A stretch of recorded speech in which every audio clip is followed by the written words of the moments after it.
This All right. is Madeline and I'm Adam. Really? I couldn't tell the difference. We never would have known. The resemblance is so striking. Can I have you even just closer to To the mic. Closer to Madeline? No problem. And to the mic. I'm going to ask you about the character. You say it's autobiographical.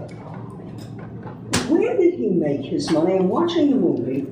You know, I get asked this question quite frequently, and I left it out on purpose, and I will now not answer the question. Okay. I think because the film is based very closely on reality, and so I'm not going to answer the question. Okay. I think that's one of the things the movie has going for it, one of the myriad of things that the film has going for it, is that you purposely left it out. It's a mystery, it's supposed to remain like a mystery. Being that this is or more than semi-autobiographical, how precious were you with the material and your actors, their interpretations of the characters? What do you mean by precious? Like with dialogue. Yeah, would you tell me to stick? There are some directors. No. I mean, no. It's pretty loose, you know. Wouldn't you say so? Absolutely, it was very freeing because he's like, no, what you said was better anyway. And so if I wouldn't say something verbatim, if it worked better, it stayed, and that was so nice. Yeah, I mean, you know, it is closely related to reality, but it's a movie, and you know, my style of directing is to collaborate with my cinematographer and my actors, so I have things in mind that have to be there, but but then I also am open to them all bringing parts of themselves into the work. So I let them, you know, so basically I let it all be playful at the same time as that I have specific things that I need. Once I get those, I let it kind of like free up and. Okay. It was a very supportive, creative environment, which is nice. Now, Madeline, Ben Kingsley years ago went on record and said, you know, it's very, very difficult playing drunk, especially if you're doing multiple takes of something and you've got to hit a mark. How easy or difficult was it for you playing Rebecca with the numerous instances of drunkenness and vomiting? Yeah, I don't mean to put Ben Kingsley to shame, but I find it very easy. I loved playing drunk. It's fun. After a while, your mind does believe that you are drunk, and it is harder to be a little bit more technical. But the actual playing drunk is super fun because you get to be crazy and loud. And there's like psychological studies where they put near beer or no alcoholic beer, and people get drunk no matter what. If they think they're drinking beer and they act that way, they get louder progressively as the night goes on and the more drinks that they have. So I find it very fun and easy, and it's something I practiced a lot when I was drunk. So yeah. Well, now did that present any challenges for you, Adam? You know, with doing repeat takes and whatnot for editing purposes? It wasn't challenging for me to challenging how? Challenging what? In terms of the fact that I had to deal with my actors appearing to be drunk. Well, and also if you're trying to do the same scene more than once for continuity purposes in the editing room at a later time, with them hitting the same mark, hitting the same spot on the table. I wasn't too concerned with continuity a lot of the time. Yeah, no, I mean in movies, what I do, I'm not gonna say what I do, but the truth is, like, it's not a problem for me. I mean, I'm just learning as a director, but the fact that the actors are drunk in the movie isn't a particular issue for me. It's like, you know, you just cast people that you think can handle being drunk and you make a movie. It's like if I were gonna make a movie about a barbarian, I would cast someone I could think could play a barbarian, and then there you go. You know, either you did it right or you did it wrong. So I just, you know, cast people that I thought could handle playing drunks. Hopefully, isn't that a lovely compliment about your ability? Yeah, it was a good time. Adam, I love this movie. I'm very open and honest about what I love and what I don't like. I understood the characters. I've had friends like that. I've been that straight person who took care of those friends. So I could understand Jake Busey's point of view, his character in a way. What was most important to you about Jake's character coming about and just being there to support his friend, but not looking at it like he's only there for the money because his friend had money? To me, it's about the relationship and not the specificness of Jake as a character. It's the specificness of Jake Busey and Lucas Haas, their characters' relationship and them being different, and the fact that it is not just about the money. You know, it's like they actually have some kind of a supportive relationship, which even though it's dysfunctional to some extent, or to a large extent, but what I wanted a lot of contrast in their behavior. Like I wanted Lucas to be very low key, and I kept his Lucas is he's a very good actor, so it's very easy to do, but I kept him very monotone and low key. And then Jake Busey I cast Jake Busey because he's more eccentric and kind of like can express himself in a very like elaborate way. Not that Lucas couldn't, but they're very different. So having them have a relationship to me was the interesting thing. Not either character alone, I think, would be boring. It's a movie about relationships. Madeline, what was it that spoke to you about the character of Rebecca that made you wanted to take this role? I personally know people who've been in downward spirals like this, and thought that it could be really fun to just play a complete mess and just have just free reign and to be as sloppy and crazy and unconventional as possible, and that would be supported and celebrated in a lot of ways. That if I wanted to, I said in one of the other interviews, if I wanted to scratch my armpit or, like pick my nose in a scene, that I felt like I could have done that. So the thing that was most fun about it is that I felt like I could do whatever I wanted with the character. And I had a really good idea about it because somebody very close to me was going through like a hard time too. So I felt like what you said earlier about either knowing somebody who has been in this kind of place or personally being on the darker side of life for a little while is something that everyone can relate to. So, yeah. When you first read this, what was your first thoughts? My first thought? What did you think about it? Because this seems like to be the ultimate challenge for an actress. I just looked at it as like it would be so exciting. I actually got offered the role before I read the script. I auditioned without having read the script, which is something that I'll reveal about myself, and I'm not afraid because I only had like so much time and I went in prepared and just didn't think I really was going to get the job. So when they offered me the job, I was like, I better read this. And so when I did, I just really liked it. I thought it would be a fun world to be in for a little while. So, and it was so fun to make the movie. I had a great time. Making movies can be fun. Yeah. It's hard though. Yeah, it's hard. Adam, what did you learn about seeing parts of Friends, you on your screen? What do you hope the audience takes away from seeing this?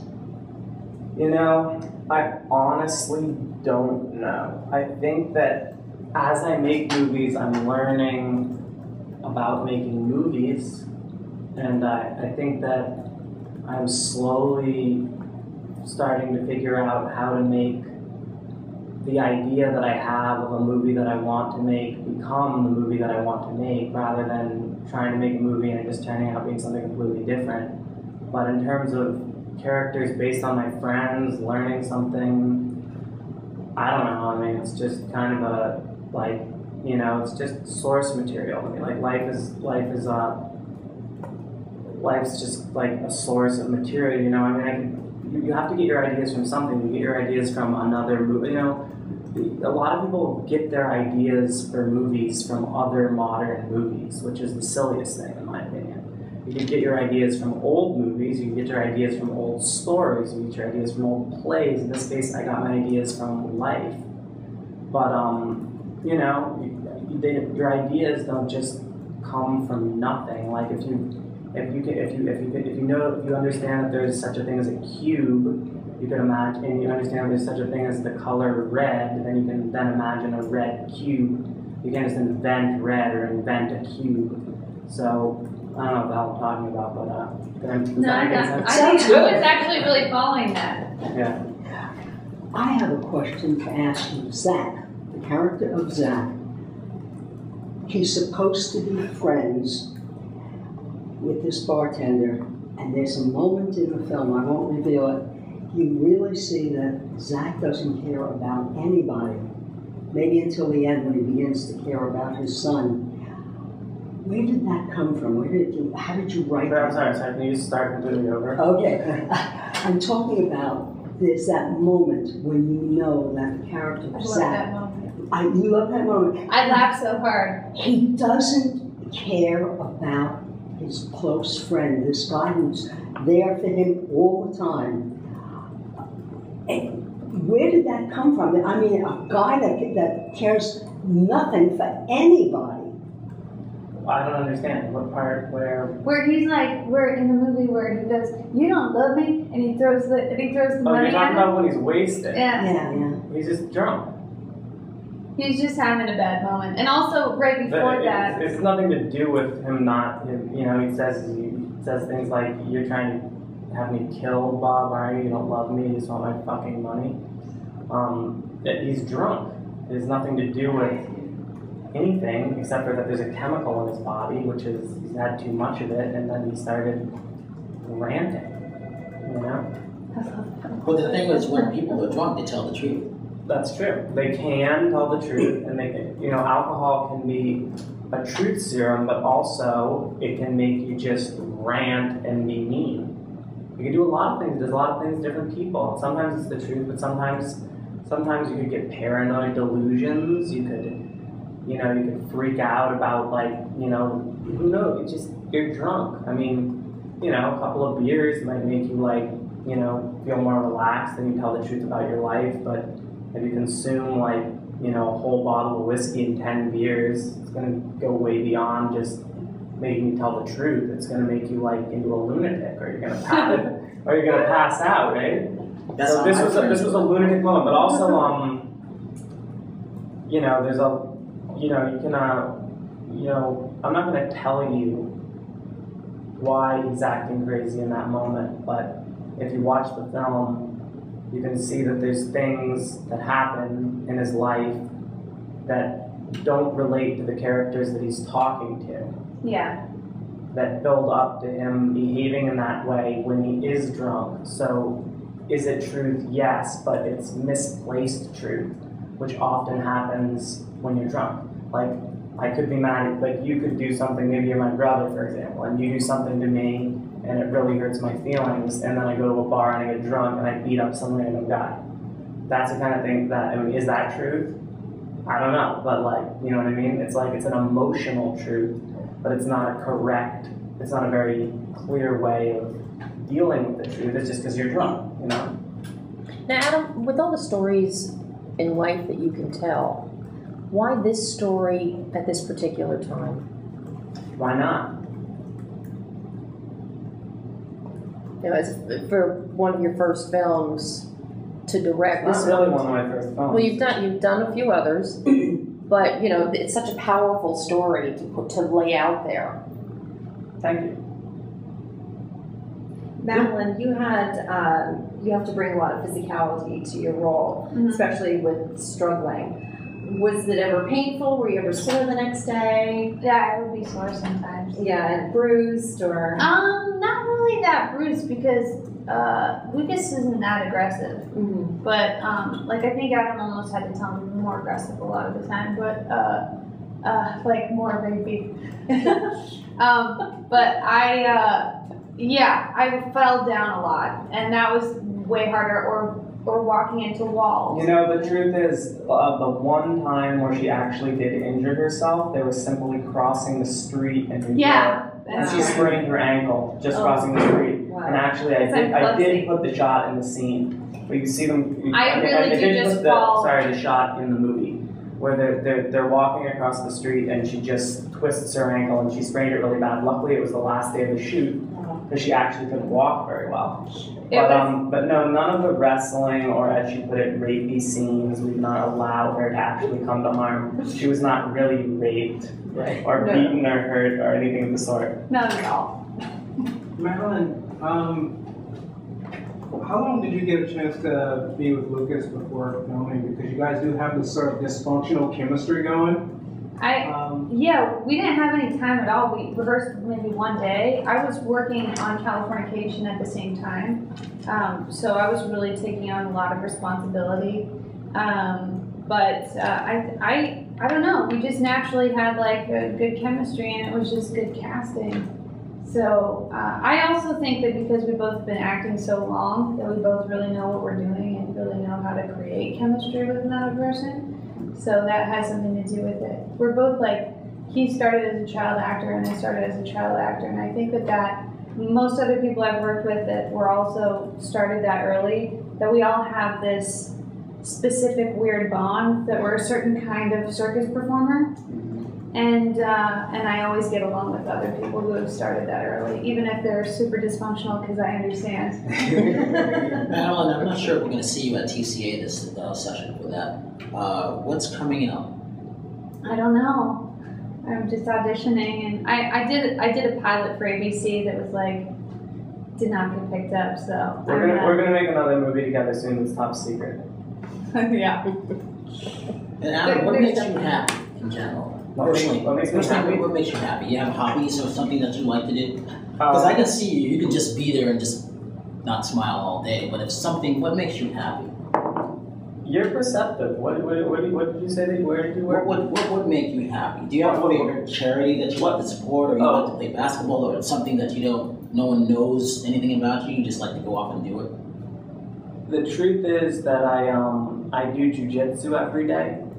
Like I did do jujitsu this morning. I wrestled for about an hour before I came here, and it relaxes me. I'm not sure that it makes me happy, but the truth is, like, I've had a very